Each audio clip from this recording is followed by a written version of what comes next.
Global Malayali സംഘടനയായ sound of സിറ്റിസന്റെ നേതൃത്വത്തിൽ ഇന്നിവിടെ ഞങ്ങൾ എത്തിയിരിക്കുന്നത് പാളയംകുന്ന് സ്കൂളിലാണ്. ദൃശ്യം എന്ന പുതിയ പ്രോജക്ടിന്റെ ഭാഗമായിട്ടാണ് ഞങ്ങൾ ഇന്നിവിടെ എത്തിയിരിക്കുന്നത്. അനാഥാലയങ്ങളും വൃദ്ധസദനങ്ങളും പോലീസ് സ്റ്റേഷനുകളും സന്ദർശിക്കുക എന്നതാണ് പ്രധാനമായും നമ്മുടെ ലക്ഷ്യം. ഈ പ്രോജക്ടിന്റെ ലക്ഷ്യം ഇരിക്കുന്ന പാളയംകുന്ന് സ്കൂളിലെ എല്ലാ കുട്ടികൾക്കും, അധ്യാപകർക്കും, രക്ഷകർത്താക്കൾക്കും, PTA അംഗങ്ങൾക്കും ഈ SOCയുടെ പ്രത്യേക നന്ദിയും അഭിനന്ദനങ്ങളും അറിയിക്കുകയാണ്. രക്ഷിതാക്കളെ, SOC സംഘടനാ പ്രവർത്തകരെ, സ്നേഹനിധികളായ വിദ്യാർത്ഥിനികളെ, ഗ്ലോബൽ മലയാളി സംഘടനയായ സൗണ്ട് ഓഫ് സിറ്റിസൺ സാമൂഹിക നീതി ഉറപ്പുവരുത്തുക എന്ന ലക്ഷ്യത്തോടു കൂടിയാണ് പ്രവർത്തിക്കുന്നത്.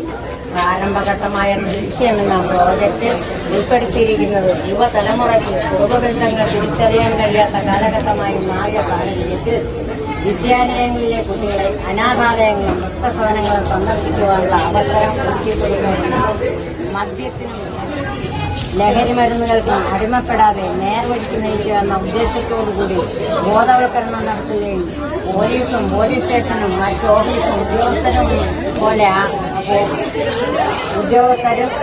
ഓഫീസും പോലെയാണെന്ന് നേരിട്ട് ബോധ്യപ്പെടുത്തി കൊടുക്കുകയും എന്ന ലക്ഷ്യത്തോടുകൂടി പാളയംകുന്ന് വിദ്യാർത്ഥികളെയാണ് തിരഞ്ഞെടുത്തിരിക്കുന്നത്. തുടർന്ന് കേരളത്തിലുടനീളമുള്ള വിദ്യാലയങ്ങളിലേക്ക് കൂടി വ്യാപിപ്പിക്കുന്നതിന് വേണ്ടി വിദ്യാർത്ഥികളുടെയും അധ്യാപകരുടെയും രക്ഷിതാക്കളുടെയും യുവജനങ്ങളുടെയും സഹകരണം പ്രതീക്ഷിക്കുന്നു. എന്റെ വാക്കുകൾ ഉപകരിക്കുന്നു. കുഞ്ഞുങ്ങളെ ഇവിടെ ആഷ്ന മുൻ അനുഭവങ്ങൾ നന്നായിട്ട് സംസാരിച്ചതാണ്. അപ്പോൾ നമ്മുടെയൊക്കെ ജീവിതത്തിലെ ഒരിക്കലും മറക്കാൻ പറ്റാത്ത നിമിഷങ്ങളായിരിക്കും ഇങ്ങനെയുള്ള ഓരോ സ്ഥാപനങ്ങളും നമ്മൾ സന്ദർശിച്ചു കഴിയുമ്പോൾ ഉണ്ടാകുന്നത്. നമ്മുടെ മനസ്സുകൊണ്ട് നമ്മൾ ഇത്രയൊക്കെ ഉള്ളൂ എന്ന് ചിന്തിച്ചു പോകുന്ന നിമിഷങ്ങളാണ് ഓരോ ഓൾഡേജ് ഹോമുകളായാലും അനാഥാലയങ്ങളായാലും ഒക്കെ സന്ദർശിക്കുമ്പോൾ. അത് ഓരോ പ്രാവശ്യവും നമുക്ക് അവിടെ പോകാൻ അവസരം കിട്ടുന്നെങ്കിൽ അത് നമ്മുടെയൊക്കെ ഭാഗ്യമായി തന്നെയാണ് കരുതിയിരിക്കുന്നത്. എല്ലാവർക്കും ഈ യാത്രയിൽ എല്ലാവിധ ആശംസകളും നേർന്നു. സൗണ്ട് ഓഫ് സിറ്റീസിന്റെ നേതൃത്വത്തിൽ ദൃശ്യം എന്ന പ്രോഗ്രാമാണ് നമ്മൾ ഇന്ന് നടത്താനായിട്ട് തീരുമാനിച്ചിട്ടുള്ളത്. ആറ്റിങ്ങലിലെ ഒരു വൃദ്ധസദനവും അതുപോലെ ഒരു ഓപ്പണേജും സന്ദർശിക്കുകയും അതിലൂടെ ചില മൂല്യങ്ങൾ നമ്മൾ നേടിയെടുക്കുകയും ചെയ്യാം. എല്ലാ സുഖ സൗകര്യങ്ങളോടും കൂടി ജീവിക്കുന്ന നമ്മളെ സംബന്ധിച്ചിടത്തോളം ചെറിയ നിസ്സാരമായ കാര്യങ്ങൾക്ക് പോലും വീട്ടിൽ അച്ഛനമ്മമാരോടും കൂട്ടുകാരോടും ഒക്കെ പിണങ്ങുന്നവരാണ് നിങ്ങൾ ഓരോരുത്തരും. എന്നാൽ ഇതൊന്നുമില്ലാത്ത ഒരു വിഭാഗം ജനങ്ങൾ നമ്മുടെ ചുറ്റുപാടുമുണ്ട് എന്നൊരു തിരിച്ചറിവിലേക്കാണ് നമ്മളിന്ന് പോകാൻ പോകുന്നത്. അച്ഛനമ്മമാരാൽ ഉപേക്ഷിക്കപ്പെട്ടവരോ അല്ലെങ്കിൽ ഏതെങ്കിലും തരത്തിൽ അവർ നഷ്ടപ്പെട്ടവരോ ആയ കുട്ടികൾ, 32 കുട്ടികളാണ് അവിടെ ഓർഫനേജിൽ താമസിക്കുന്നത്. അവർക്ക് സാന്ത്വനവും അവർക്ക് ഒരു സഹായവും ചെയ്യുക എന്നുള്ളതാണ് ഒരു ലക്ഷ്യം. മറ്റൊന്ന് വൃദ്ധസദനമാണ്. നേരത്തെ പറഞ്ഞതിന്റെ നേരെ വിപരീതമാണ്. അവിടെ മക്കളാൽ ഉപേക്ഷിക്കപ്പെട്ട വൃദ്ധരായ ആളുകളാണ്.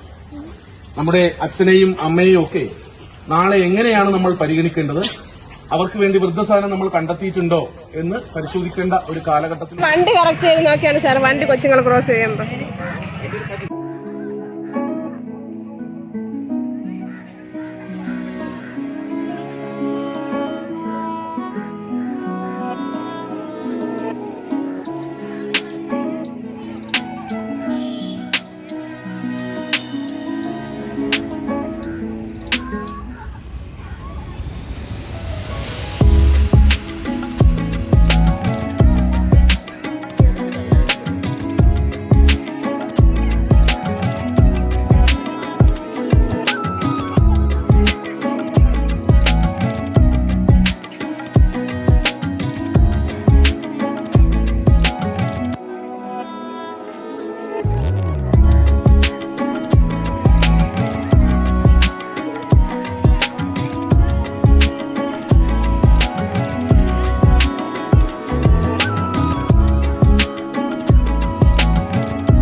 പുതിയ യൂണിറ്റിന് പാളയംകുന്ന് സ്കൂളിലെ എല്ലാ കുട്ടികളും ആശംസകൾ അർപ്പിക്കുന്നു. നന്ദി.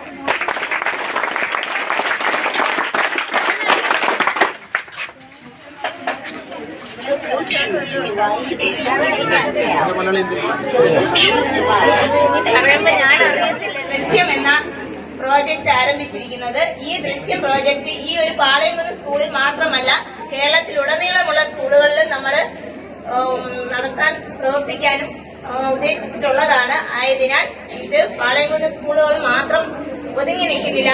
മറ്റെല്ലാ കേരളത്തിനും പുറത്തുമുള്ള എല്ലാ സ്കൂളുകളിലോട്ടും ഈ ദൃശ്യം എന്ന പ്രോജക്റ്റ് നടത്തുവാൻ പ്രവർത്തിക്കാനും ഞങ്ങൾ തയ്യാറാണ്.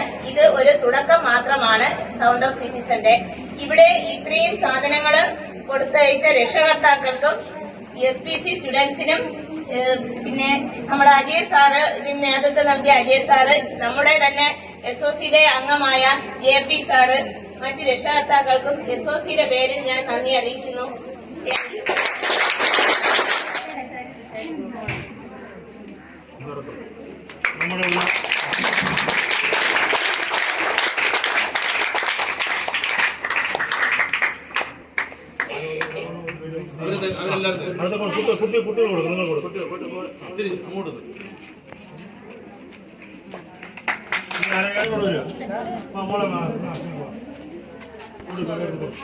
ഫോട്ടോ എടുക്കാൻ പറ്റണം.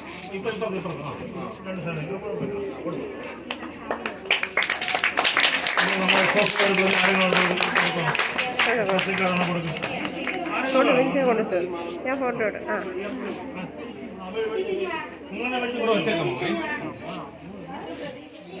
അടുത്ത്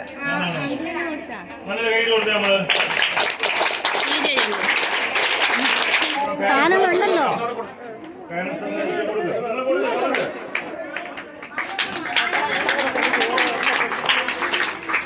ഷീജ പോകും.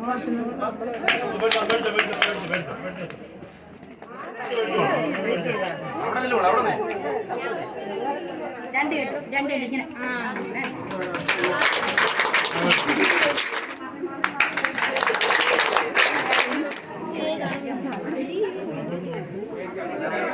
രണ്ടും മിക്സ് ആണടി. ഒന്ന് കൊടുക്കുന്നു.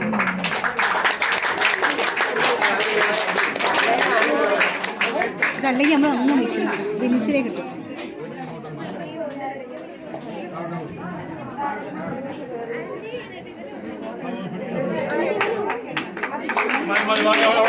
നമ്മള് ഇവർക്കായി കൊണ്ടുവന്നിരിക്കുന്നത് അത്യാവശ്യം ഇവർക്ക് കുറച്ച് ദിവസമെങ്കിലും കഴിക്കാനുള്ള സ്നാക്സ് ഉണ്ട്, ഭക്ഷണങ്ങളുണ്ട്, അതേപോലെ വസ്ത്രങ്ങളുണ്ട്, പിന്നെ ഞാൻ നേരത്തെ പറഞ്ഞ പോലെ സോപ്പ്, അങ്ങനെയുള്ള നമുക്ക് നിത്യോപയോഗ സാധനങ്ങളില്ലേ, അങ്ങനെയുള്ള സാധനങ്ങളുണ്ട്. അതേപോലെ ഇന്നത്തെ ഭക്ഷണം നമ്മൾ സ്പോൺസർ ചെയ്യാം എന്ന് പറഞ്ഞിരുന്നതാണ്. പക്ഷേ ഇന്ന് അവർക്ക് വേറെ സ്പോൺസറിങ് ഉണ്ട് എന്ന് പറഞ്ഞതുകൊണ്ടാണ് അത് നമ്മൾ ഒഴിവാക്കിയത്. വേണോ? ഭക്ഷണം വേണോ? വേണമെങ്കിൽ പറയണം. അല്ല, നമുക്ക് അവിടെ നിന്ന് ഇത്രയും ദൂരം വരുന്ന വലിയ വിഷയമാണ്. പിന്നീട് ആലോചിച്ചിട്ട് സാറ് കടയ്ക്കവരാണ്. സാറ് അത് ബന്ധപ്പെട്ട കാര്യങ്ങൾ ചെയ്യും. അപ്പോൾ ഇന്ന് നേരത്തെ സ്പോൺസറിങ് ഉണ്ട് എന്ന് പറഞ്ഞുകൊണ്ടാണ് പിന്നെ ഇപ്പോൾ അത്തരത്തിൽ ധാരാളം കാര്യങ്ങൾ നമ്മൾ ചെയ്യാനായിട്ട് വന്നിട്ടുണ്ട്. അതൊക്കെ കുറേ സാധനങ്ങളൊക്കെ ഇവർക്ക് തന്നെ കൊടുത്തു. ബാക്കി ഒട്ടേറെ സാധനങ്ങളുണ്ട്. അത് ഇവിടുത്തെ സ്ഥാപന മേധാവിക്ക് നേരിട്ട് ഇവരിനി അവസാനം